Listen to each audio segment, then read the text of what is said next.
what I don't like is this next bit of artwork. This is an acquisition by the WA Museum, which is, you might actually be familiar with it. It is a Frederick McCubbin painting, I believe. Very famous. Very famous. It's the guy sitting in the middle of the forest. It's part of a triptych, I think. It's part of like 3 paintings. It's called Down on His Luck. Down on his luck, and he's sitting there, contemplating his life.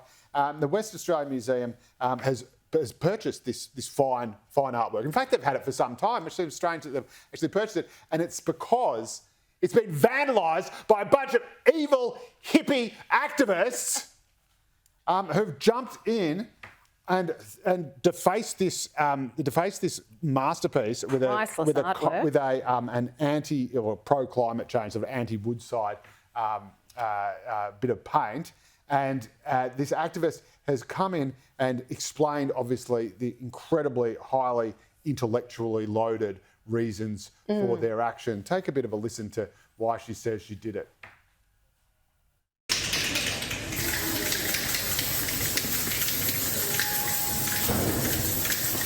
Woodside's Borough Hub project directly threatens Australia's oldest and most significant art gallery in the world. The project is also destroying the climate. How good is that? Sorry, start over. Feel the passion. Sorry, can we cut? Can we do that? Oh, this is live? She goes, this is in protest against the greatest threat to the planet in all history, which is climate change. Like, they don't even know what they're protesting. They have to read it out. That's how deer caught in the headlights. This is my moment. What do I do? It's amazing. And it was apparently what she's talking about there in terms of Woodside's operations in the Pilbara is, some rock carvings, etc., which she describes as the largest art gallery in Australia in the world. I mean, yes, Australia is in the world, so that was kind of already implied. For specifying. But I cannot believe this, and I've written my column for the Advertiser about this as well, because we talked last week about that sculpture that they've approved down in Mount Gambier in South Australia, which is meant to be some dog ugly megafauna marsupial thing. Looks like Quasimodo, and he's really depressed. You really can't define it. And I was just getting over that until I read this morning about the fact that the Western Australian Museum is treating what is a piece of vandalism as though it were a piece of art. So and it made me really angry about the state of art today. But they're saying that they have acquired this because it is a piece of historical significance, right? And they're putting it on the same level as pieces of history relating to women's suffrage and the decriminalisation of homosexuality, etc. I mean, for heaven's sake, it's some idiot who didn't even know the cause she was actually there to protest for, who turned up with a spray can, glued herself to the wall, and she didn't even damage the actual painting. It was on top of perspex that was on top of the painting. And this is apparently a piece of historical significance that we must hold forevermore in the Western Australian Museum. If that's not going to encourage more people to go and do this kind of thing, I don't know what is. And she is saying today that she feels vindicated. And of course she would say she feels vindicated because she is now made out to be the hero. She's some kind of historical figure who is standing up against injustice. No, you're just a dope with a spray can. I mean, I could find one of them at the front of any bus stop or shopping centre about 15 years old all over the country. Why is she any more special? Okay, but let's not misrepresent this. So the perspex is not on display and there are no plans to put it on display. The museum chief simply said, look, we collect pieces of history. This is history in the making. Museums collect things pertaining to current relevant issues that are affecting the society of the day. That's what we were doing. You may remember back in 2020, museums around America were snaffling up paraphernalia from the Black Lives Matter protests that burnt countless buildings to the ground in several cities. They don't care. It was a protest. The Vietnam War, that mass protests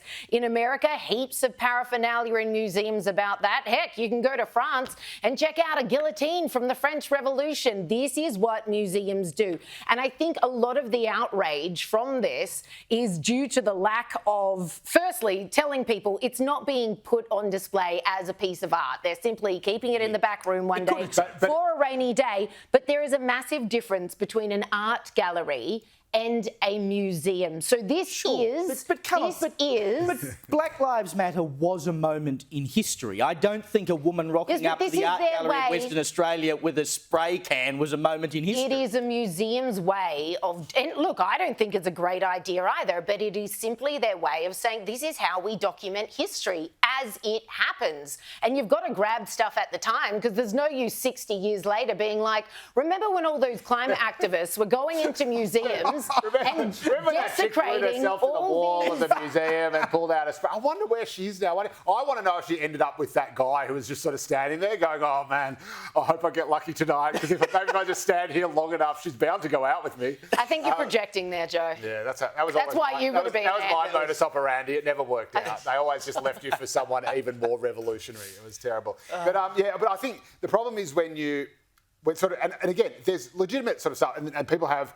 There are debates around whether or not you should leave, for example, graffiti that's on, statues that have been defaced. For example, it's the slave owner. Kind of different.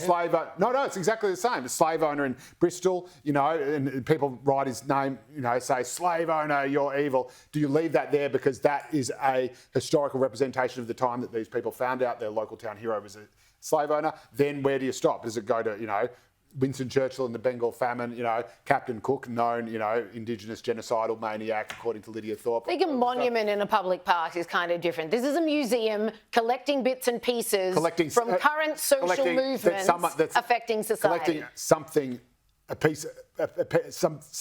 the defacement of a work of art.